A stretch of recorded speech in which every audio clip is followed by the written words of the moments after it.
All right, guys, this is Vlad. And this is Mitra. And today we're going to give you an overview of the home buying process broken down into 10 simple and easy to digest steps. That's right.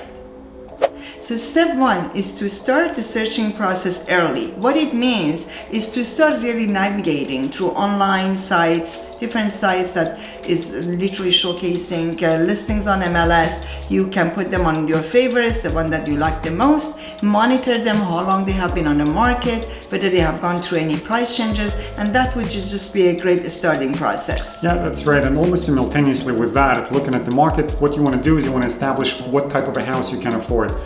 A simple rule of thumb is that you can take your annual income level, just for simplicity's sake, say it's $100,000, multiplied by 3.5 to 4, that's a factor you want to use, and that's kind of the mortgage you would likely qualify for in Canada. So if your income is 100K, you would likely qualify for something like 400K. At the same time, and the second part of this is you want to know how much money you're willing to spend on a monthly basis. Generally, again, it's considered normal to spend up to 40% of your monthly income on your housing needs. Maybe you're only comfortable with 10, so you need to apply your own family situation or your personal situation towards this and figure out exactly how much money you want to spend on a monthly basis as well. Step 3 is really apply for mortgage pre-approval or pre-qualification. That would give you the full confidence to make an offer on a property, knowing that you have already had those conversations with your financial advisor or your mortgage broker, that up to how much you can afford or willing to pay for a mortgage, what is the term, fixed or variable, and what would be your monthly payment, and with full confidence you can proceed submitting an offer, and if necessary, removing the condition on a multiple offer situation. Knowing that you will still be able to close because your mortgage pre-approval is done. Absolutely. So of course the next thing is selecting a real estate agent, and you may want to select somebody who wears a suit, somebody that wears a t-shirt, dressed differently like we are. You may want to work with a generalist, or you want to work with a specialist perhaps. It really depends on your goals and aspirations. At the same time, if you're looking for an investment property, it is better to work with an agent that is specializing in investment properties. As an example, it is always better to work on the sale with an agent that specializes in working with sellers as opposed to working with buyers. So do go through those basic details, interview the agent or agents that you want to potentially hire or consider hiring. Select one person that you feel connected with, but at the same time, it's very important to know their track record in the past few years. You can look specifically at the past 2 years to really have an understanding of where they stand, what they can do, and what they can deliver for you. Again, a rule of thumb is that you literally come up with a list of your expectation. What do you expect from the next agent you are going to hire to help you on purchasing a home? And that would be your checklist on choosing the right real estate agent. Step 5 is shop for properties that you like and finally make an offer. There are a few details that you can take in consideration when you view homes, and every time that you look at a home, you can look at the plumbing, whether all the faucets are working, functioning properly, the appliances are in good working conditions, the electrical panel is good, windows open and close them, the closet doors, all these little details inside the house that of course would be important to you as a home buyer that want to invest and see what would be the cost associated to repair any of those issues. At the same time, when you are in a neighborhood, you can look at the shoppings in the area, the schools in the area, whether you like the dynamic of the neighborhood, the house conditions in the neighborhood. These are all the little details that you can pay attention to, and hopefully you will find the right property that would be a check mark for all the important features for you. So one of the big items on that checklist that you have is the inspection for the property. And yes, sometimes it's not possible to inspect a home because there are 20 other offers that are competing against you, and the expectation is that they will come in without any conditions. So inspection will not be an option in that case. Sometimes listing agents will provide you with the inspection report. You can review, sometimes it's not the case. However, for all other cases where you are not competing or where you can insert an inspection clause, it is very important. Be aware that regardless of the age of the home, the inspector will find something that's wrong with it. Not because inspectors are specifically looking for problems to report that are non-existent. They are trained to find problems that are within the home that you might potentially need to address, so within the next year to two.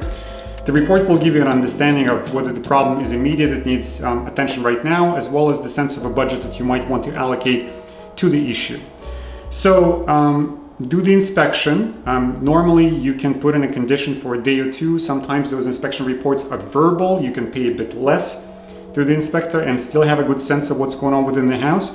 Sometimes those inspection reports are written that will give you a thorough analysis of what's going on within the home as well. After the inspection, one of the things you can do, if there's a lot of issues that you see that require immediate attention, or there is big money that you'll need to spend over the course of the next 2 years, based on the inspection report, you may want to go back to the listing agent and renegotiate the price. Yeah, that would be the opportunity to negotiate or withdraw the offer if that is not satisfactory to you, or waive the conditions. Step 7 is select the bank. Yes, you have gone through the whole process of mortgage pre-approval and qualification. It doesn't mean that you are going to choose the financial advisor or mortgage broker that you chose. This is your opportunity to interview a couple of banks and decide who is offering the best rate, the best terms and condition that you want to go with, and at the same time have peace of mind that you have been working with the option that it's been best for you. Or a pro tip, consider going with a mortgage broker, because instead of going from institution to institution, trying to establish relationships with them, seeing their quotes and understanding whether you're willing to work with them and vice versa, whether they're willing to work with you, you can go to a single source, a mortgage broker, and those folks are generally connected to a whole lot of various lenders, from A banks to private money. So you can have your selection, you can have your pick, and choose while talking at a single source. And if, for example, you do have a good relationship with your bank and yet the mortgage broker is offering you a very attractive rate, sometimes, most of the time, the bank that you're banking with, they would match the rate and the terms and conditions, then it's your choice, you decide. Exactly. Next thing that happens is, of course, you need to appraise your home, and this is especially important in a situation where the market is hot. So let's take a simple example of a home that you're considering buying for $500,000 in the market that's moving up very quickly and properties are selling with multiple offers. $500 is the market value based on the information that you got from your real estate agent. That's their advice. They're saying that the market indicates that it should sell for approximately $500,000. Now, the listing agent, the one who represents the sellers, instead of receiving one offer, received 20 offers in the home. And unexpectedly, it goes over that presumed market value by $50,000 to $70,000. So the home sells for $570,000 and you're the lucky winner. What can happen next is that the bank sends the appraiser a couple of days before closing, and the appraiser is telling you that this home appraises at $500,000. Ouch. So you have to come up with a shortfall of funds, $70,000 in this case, to make sure that you can close the deal. So appraise early, do it probably within the first few days of you submitting an offer, and if you at all can, make sure that your offer is not firm before the house appraises. It's always good that you do not go max to the limit that you are approved for, just in case the appraised value comes short, then you need to cover the difference for sure. So step 9 is coordinating the paperwork, and this is really the communication mainly between the lenders and lawyers. So the lender is definitely going to make sure that all the documentation with respect to the mortgage approval terms and conditions that you negotiated is sent to the lawyer. Lawyer is going to make sure that the title search is complete and there is no lien registered against the property, and the transfer of name from the seller to the buyer is done on time before closing, on closing. So closing is the very last step in this whole process. So this is kind of step 10. You have it on your calendar, you're ready for it. So what to expect? Schedule an appointment with your lawyer, first of all, and they might be reminding you as to the closing date as well, and we're absolutely certain that you will know it too. A lawyer can usually schedule you in for a day to 2 days prior to closing so that you can sign all the paperwork and see if there aren't any surprises. You'll be signing stacks of papers this thick, if not this thick. And now everything is online, so okay. It's very easy. Fine, at any rate, right? So you can start the closing process a couple of days early.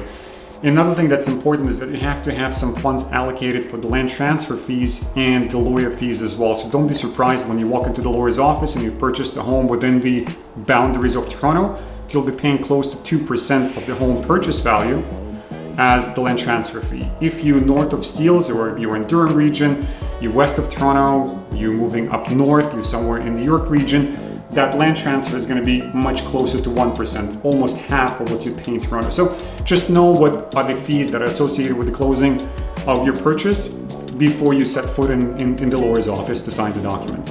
That's right. That's about it, guys. That's the whole process. That's the whole journey from 1 to 10. Hopefully you found it educational. If you did, hit the like button, consider subscribing, hit the notification bell because we're coming out with those videos every single week.